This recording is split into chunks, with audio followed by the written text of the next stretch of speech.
would you define strategy? What is strategy in very simple terms? Well, in very simple terms, it's what's going to make a particular organization different and provide a competitive advantage. Basically, competition is destructive when companies are basically competing on the same thing. That forces competition to gravitate to price.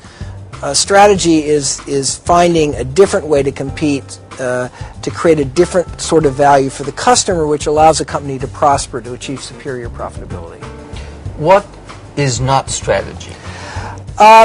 Simply implementing best practices, buying the latest machine, using the internet to communicate with your customers.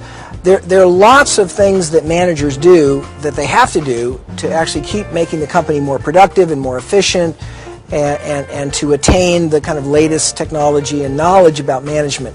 All those things are a necessity, but they're not strategy. Strategy is not about doing the same thing better.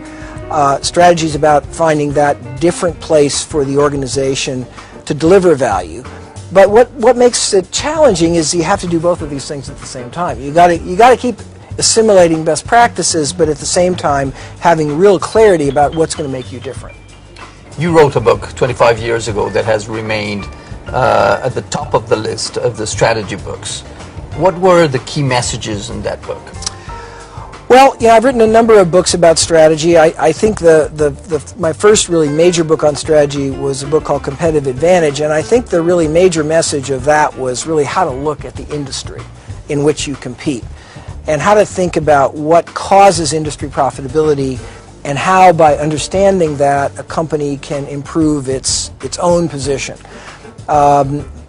In that book, I introduced the so-called 5 forces framework, that in any industry you've got to look at the power of the customer, the power of the supplier, the barriers to entry, the threat of substitute products, and the nature of the rivalry itself, and that those 5 forces collectively define really the profit potential of any business. And this was, I think, a breakthrough in the field, because really we had no systematic way of looking at industries.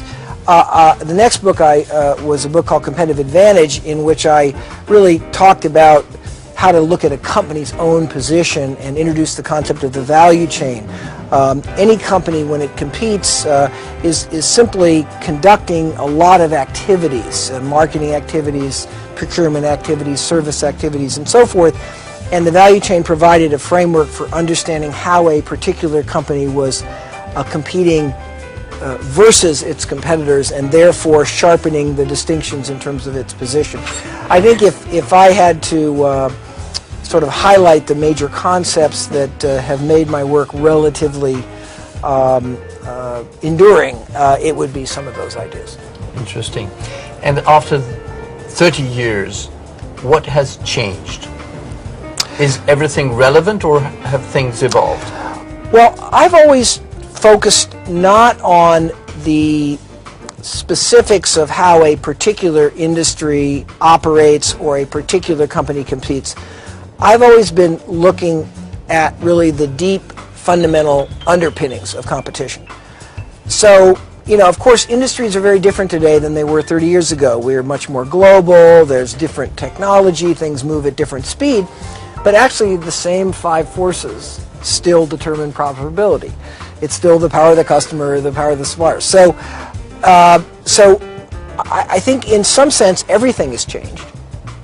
But at least from my point of view, very little has changed, in the sense that the enduring fundamentals of industry structure and the value chain and the importance of price and cost in determining superior performance, the distinction between operational effectiveness and positioning, all those things are what I would say are really competitive fundamentals that are timeless. And then at any given moment in history, the